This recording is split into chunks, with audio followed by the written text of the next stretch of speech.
It is the final word day after the day before. Adam Collins and Jeff Lemon for Westfield London and Westfield Stratford City. More Day extra, six. less ordinary. Day six, We yeah, can call that's a it day nice way of six. putting it. Day six. We've got one test to go in the men's Ashes. The women's Ashes are all wrapped up. We're back in London.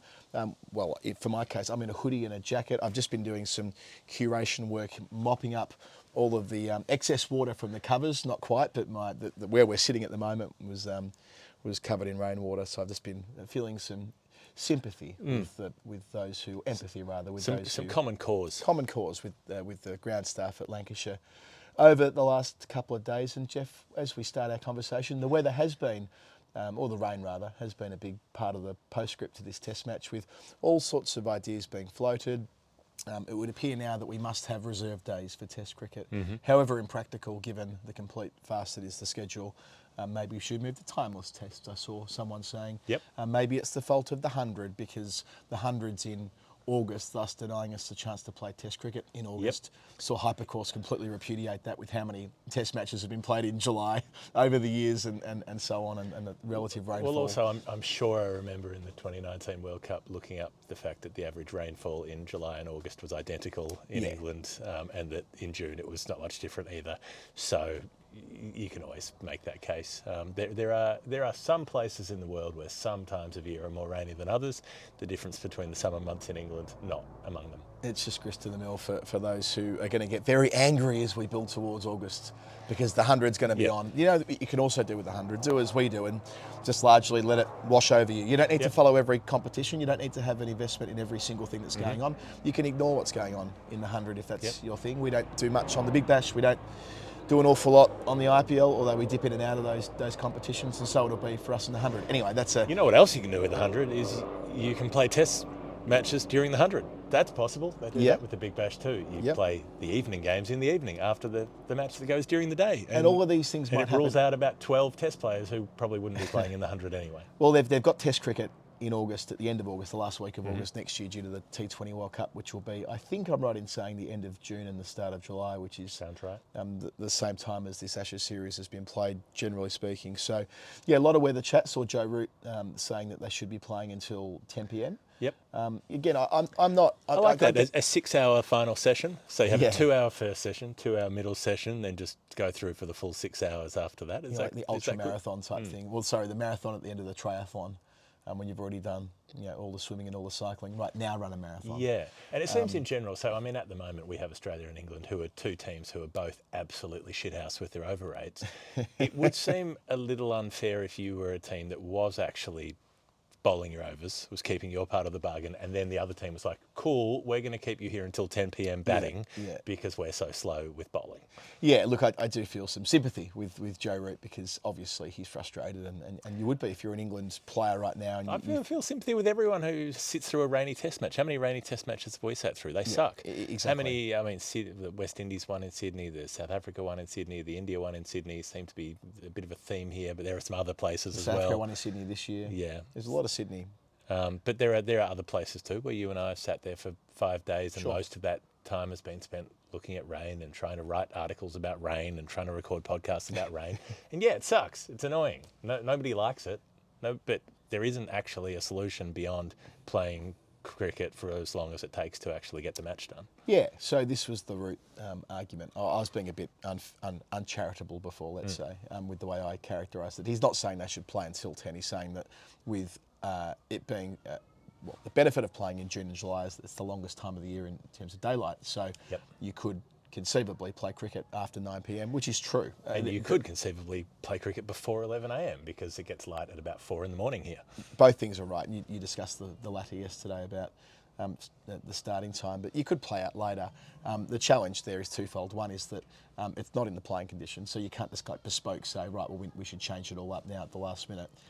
And secondly, the bad light problem up north when it was already gloomy and so on. It wouldn't have made a huge difference. Although when we were driving out of Manchester, we both had a similar thought that within about 10 minutes of jumping on, I guess it was the M6, it felt like we were in the middle of summer again.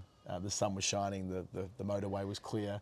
We could have played some cricket there, but not at Old Trafford when it mattered. And I remember the 2013 match that I brought up when that was rained off on the last day.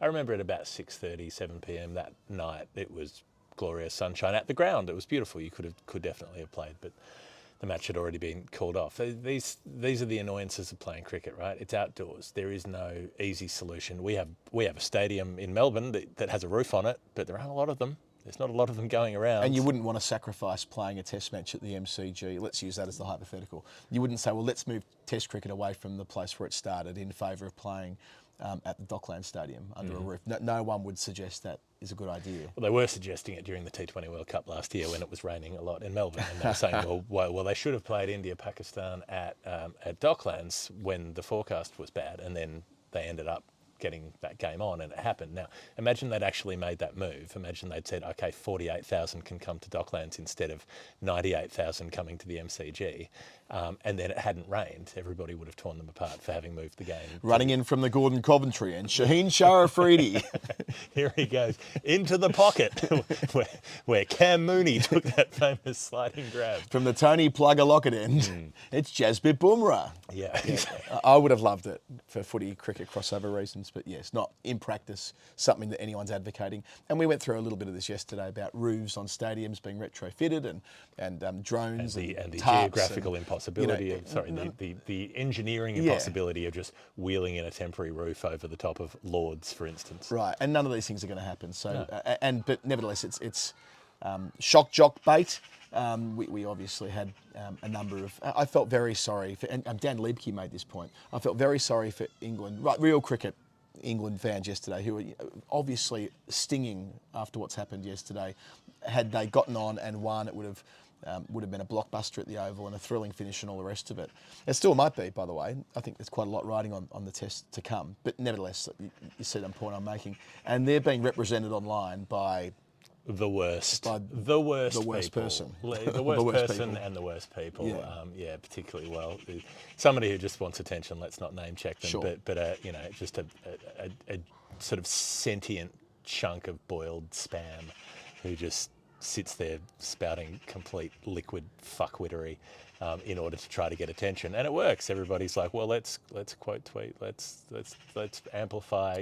You get your attention, you make your money. It's just a way to make money. That's all it is. It's like, have a channel, say some outrageous shit, and then pop it on here, put it on YouTube, whatever, and get 5 million people to watch it and take the ad revenue. Yeah, it's not a complicated system, but it's an incredibly bad faith system, and not engaging with it is the best thing to do. You could get a megaphone and stand out in the street and speak to more people than watch the show in question. You're dead right. It's the social media clicks, which is what this is all being done for. It's to generate artificial outrage and the hypocrisy that underpins all of that. But I did feel for England fans last night when Australia woke up and saw the usual bullshit from the usual suspects. It did result in an overcorrection, probably the other way, and so it goes back and forth from the volleys.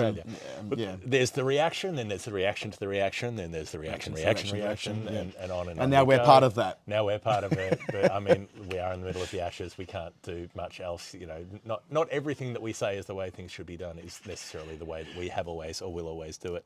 The other thing we didn't get a chance to react to the other day, just with the nature of the recording cycle, was Johnny Bairstow's press conference on evening 3, because by the time we got to night 4, things had moved on, by 23 hours or something like that. And it was an interesting, probably the Sky interview was more interesting than the press conference. My understanding is that he didn't want Kumar Sangakkara involved in the interview after play. He ended up involved in it, and he just kept looking at Sangakkara because he'd been critical of his footwork and his wicket keeping. Oh, I'm sorry, one of the greatest wicket keeper and batting combiners of all time has something to say about your wicket keeping. Yeah, so but anyway, even put that to one side.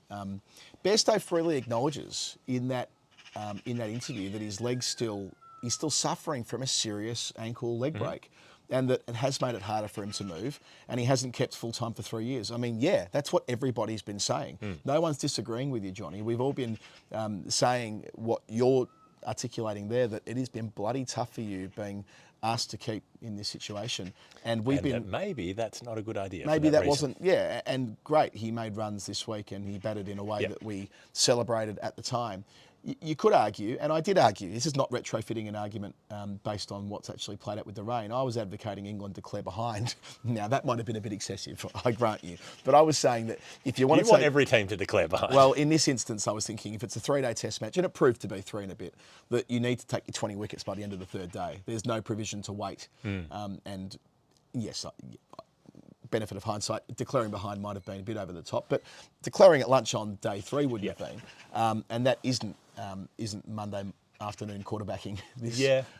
And if you're trying to convince the umpires to stay on as well, you've got a tiny bit more latitude if you're the batting team than if you're the bowling team. You know, not officially, but you can at least try to put a little bit of influence on to say, no, we're happy to stay out here batting when it's dark, for instance. Yeah, maybe. And we want to keep bowling when it's dark. Maybe. But the main point here is that they opened Australia up on Friday afternoon and they were stopped by the close of play because Australia were bruised and battered and beaten up. They were already bruised and battered and beaten up when the lead was 189 at lunch. Yes. So there was that window of time. I worked out that it was something like 80 minutes. Depends how you want to interpret it, but the 2 extra overs meant the 10 minutes that they would have gotten back takes it out to about 80 minutes, something like that. Which they were probably isn't the difference, but it could be the difference. Well, they take 3 more wickets in that passage of play, and it probably is, because it's a very different story if they're walking out on Saturday afternoon for the unexpected session, if it's 7 down. 7 down, yeah. And they're only 3 wickets away, and they could get the have chance extended to chase. play at 7 down potentially. You can see a world where night. you can also see a world where Australia are bowling to England that night, and they're chasing X in Y overs, and England are like, bloody hell, we better do this today. Anyway, it's all speculative now, but the importance of Bairstow having a chance to thrive in the series with the bat, that's great. It's exciting. We all enjoyed it. It was significant. It did bruise and bloody Australia, but I'm still not convinced it was the right strategic call. And Ben Stokes was asked about this after play, and he just won't. I think they are like they've reached the stage. They are so confident in the way they're going about things that there's no candour.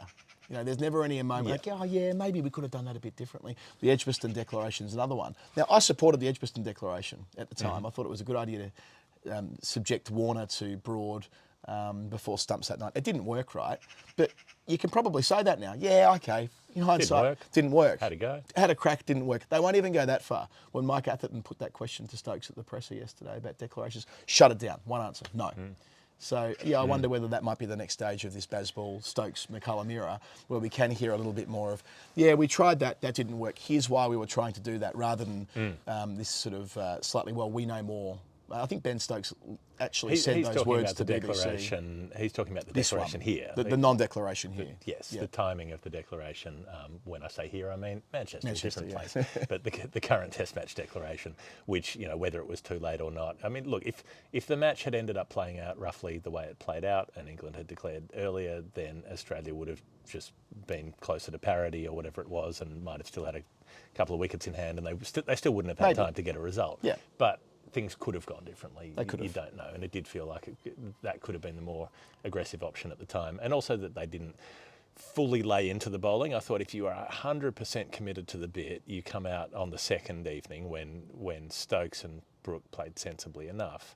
But that's when they don't know how much time they're going to lose, because that's when they're thinking maybe they get 3 sessions over the weekend instead of 1 session over the weekend. So it made sense not knowing what was going to happen next. It's just, if you're looking at it, knowing how much time there was, you thought, well, they could have really put the foot down there, flogged their way to a lead in a shorter amount of time, and then had some distance in front and been able to.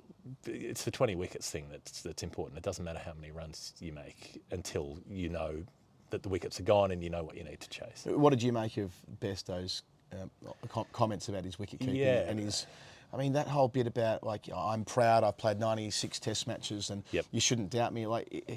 When he's in the media in 3 years' time, when he's finished playing cricket, he'll be offering an opinion as well. It's like these guys only understand the importance of criticism once they've retired. Well, so I thought, in a way, I understand the kind of Stokes reticence, the thing that you're talking about of saying we're not interested in engaging with all of these other opinions. That makes sense to me, because it must be fucking exhausting having everybody offer an opinion on the way you're doing things. That's the nature of the game. That's how it works. There's media interest, there's public interest. Of course, people are going to speculate. People will talk about what you're doing. it doesn't mean you wouldn't be sick of hearing it. You're going out, imagine we're doing what we're doing, we're writing our piece or doing our broadcast, and 50,000 people are writing to us every day saying, I don't agree with your choice of adjective in the third paragraph. I think you should have used a different adjective. Now, a few people do that, but if the volume was expanded to something much greater, I can see why you would be fatigued with it and basically just be thinking, well, just piss off. I don't want to hear it from everybody. We're going to do what we're going to do, and it doesn't matter if people agree with it or not. That doesn't cover the Bairstow situation, where he's literally saying, I am physically impaired to a point that I can't do the job properly, and therefore you shouldn't criticise me for my failure to do the job properly. Like, no one's having a go at him saying that he's a bad person because he's been dropping catches behind the stumps. They're saying that he's not keeping well enough to be the wicketkeeper. Yeah. And I think you would find very few people who were saying before this test match that he shouldn't be in the team. They were saying that he should be batting in the team and he shouldn't be keeping wicket in the team. Now, they're a bit stuck with their balance, with they're wanting to get 5 bowlers in, with the fact that Stokes can't bowl and all the rest of it, and that's part of why Bairstow has to keep wicket. But it probably cost him at least one of the first 2 test matches, the number of chances that he let go. You can't quantify it exactly, but your wicketkeeper taking catches is like the number one part of fielding. That's where most dismissals come from. That's where you have to be up to the job. And if he's physically impaired to a point that he can't do that job properly, he shouldn't have the job. Well, and he shouldn't be angry with people who point this out. Yeah, that's the bit that I found strange. That he gets venerated on social media. Go on, Johnny. British spirit. Stick it up the media. Like, well, yeah, okay, sure, but it doesn't get around what you're describing there, which is that he's freely admitting he's not having that put to him. He's getting out in the front foot and using it as an explanation as to why it's been hard for him. Okay. That's fine. You could have played as a specialist bat. Anyway, on the other side of the ledger with Australia, the criticism of Pat Cummins came in pretty thick and fast over the weekend. Yep. And you're already seeing certain sections questioning whether he'll captain again and all the rest of it. That was quick, wasn't it? 3 weeks ago? He was national hero, Captain Pat, carries Australia home at Edgbaston, put them on his shoulders and carried them across the line. He's an inspiration to a generation. Sack him. He's shit. Get rid of him. Well, this is it, isn't it? This is the world we live in when it comes to having a role of public responsibility. It's why we churn through political leaders so quickly, because once one thing goes wrong, the call is always to get rid of rather than to persist. But with Cummins, you institute one program that defrauds millions of poverty-stricken Australians, and then everybody wants to blame you for it. They want a royal commission. They want to point fingers. It's not easy. Somebody has to steal money from poor people so that rich people can have it. It's just part of the job. A bit of understanding. I hope you're not trying to appropriate my position on Pat Cummins, the robo-debt and the scandal that was there. Definitely not. Definitely not coming from the same point. But yeah, the Cummins narrative discourse, the Cummins discourse, has moved back to where it was last year, which is that that pansy, cuck, woke simp shouldn't be allowed anywhere near the purse strings, or let alone the captain's armband, and that he should be sent back to fine leg and just go and bowl, mate. Just piss off and bowl. And obviously that's not going to happen. He's not going to be dispensed with as captain. He might decide on his own accord at some point in the near future that he doesn't want to do the job forever. He always said... He said that at the beginning. At the very start. He said this isn't going to be a real long-term thing. He wants to end up as the senior pro in the side, similar to what Joe Root's doing right now, what Alistair Cook did when Joe Root took over. I mean, what Ricky Ponting did when Michael Clarke took over. It's not without precedent to have a former captain in the ranks still playing as a senior member of the side. But I don't think that there's a ready-made successor to come and sitting there putting their hand up. It's not going to be Stephen Smith, despite how often you hear that raised in conversation. It's not going to be Steve Smith. He doesn't covet the job full-time, nor will he be given the job full-time, so it's a moot point. And he might not play for that much longer anyway. He might not play for that much longer. There's Marnus Labuschagne, who is the Aussie number 3, and I think has made pretty big strides when it comes to his leadership skills on the field. I was really impressed by the way he spoke at the press conference the other night. He's found a way to answer questions directly. A lot of younger cricketers find that difficult. I remember doing a press conference with Marnus when he was maybe in the first 6 months of his Test career, and he was trying to offer a broader perspective on the game that he was involved in, but he was battling with that because he was brand new and he was wet behind the ears and he hadn't had this kind of scrutiny before.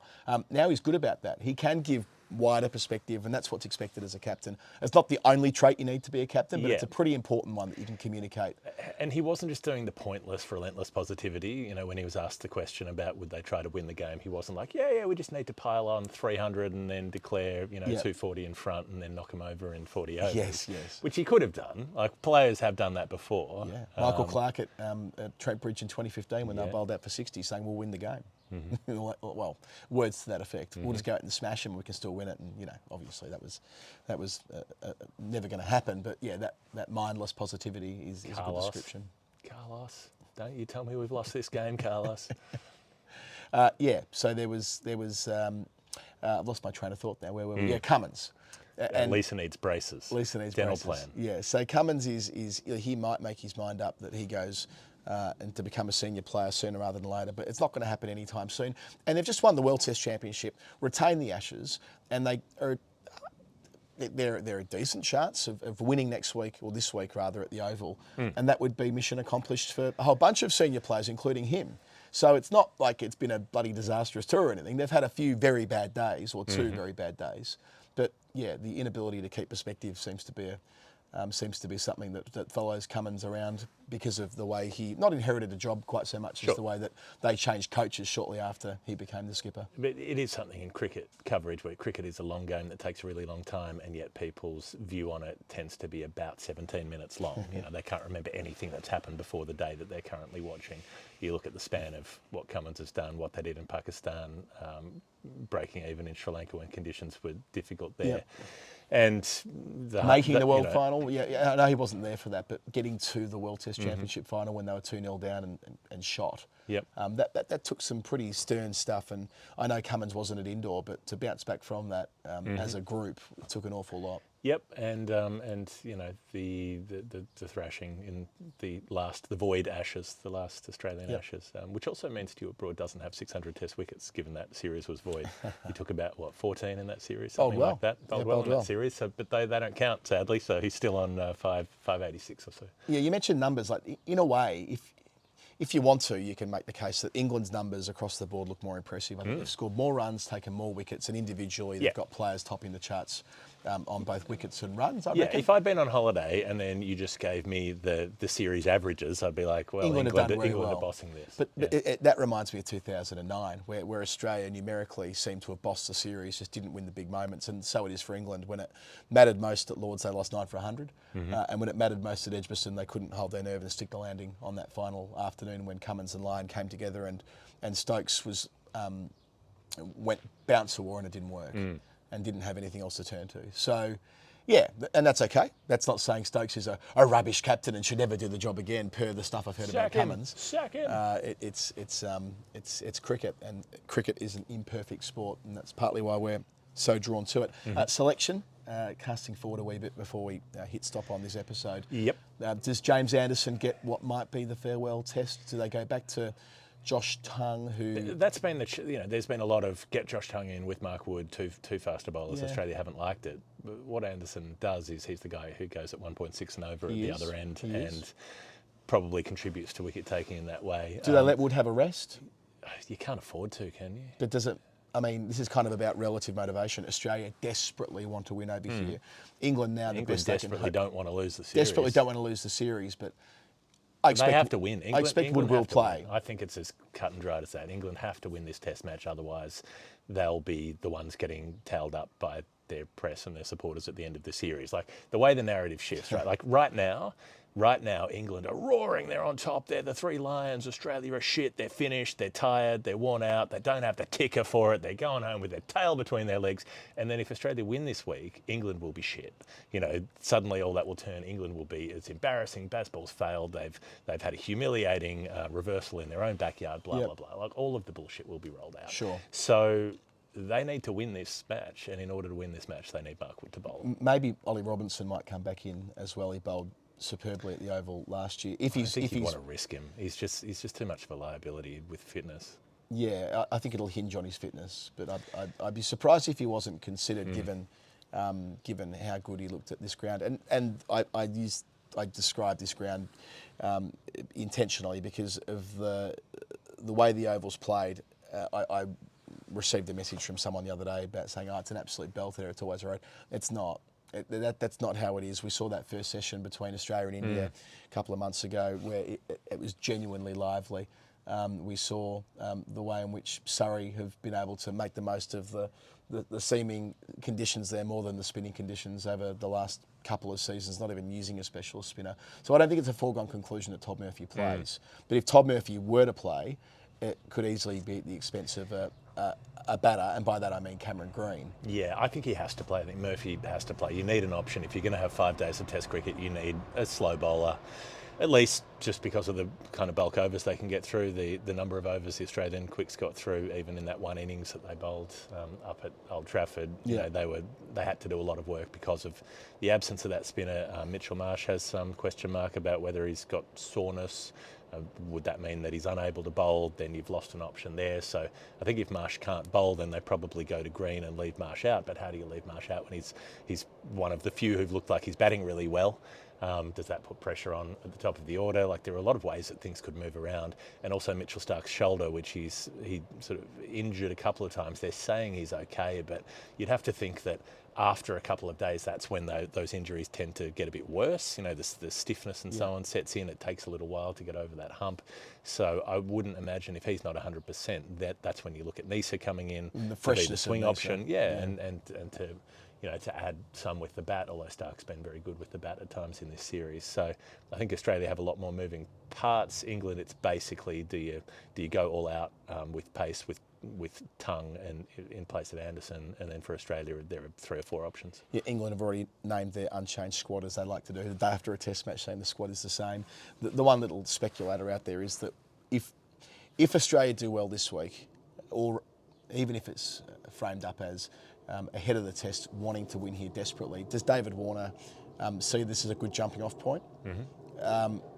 In the for column, in the pro column, it'd be seen positively by the public, giving whoever the next opener is, be it Harris or Renshaw or somebody else through the Shield, against Pakistan, a pretty good opportunity on home soil, favourable conditions. 3 tests against Pakistan, who've won 4 tests ever in Australia, followed by 2 against the Windies, who are unlikely to be competitive, unfortunately, for reasons that we talked about last week. Gives them an entire summer to get set along Usman Khawaja. And I don't think it'd be received that well. So I mean, Warner has a prodigious record against Pakistan. He's absolutely devoured runs against them, but it would be seen as stat padding, I think, if you wanted. It could be. Even if he came back and made hundreds in those first 3 tests of the home summer and got his farewell at the SCG, I think there'd be more broadly a sense that he was doing something for his own benefit rather than thinking about the team. Yeah, and this would be for him.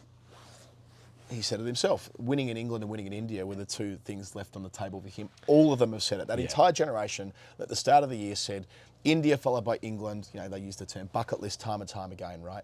So it is for Warner. I'm not saying for a minute I'd expect Khawaja to retire. He's a bit of a different case because of the lost years in the middle there. Yeah, he'll probably go on another year or 2, you would have thought. But there are other players in that dressing room as well. Mitchell Starc, to his enormous and enduring credit, has foregone the riches of the IPL in favour of prioritising red ball cricket for Australia for years.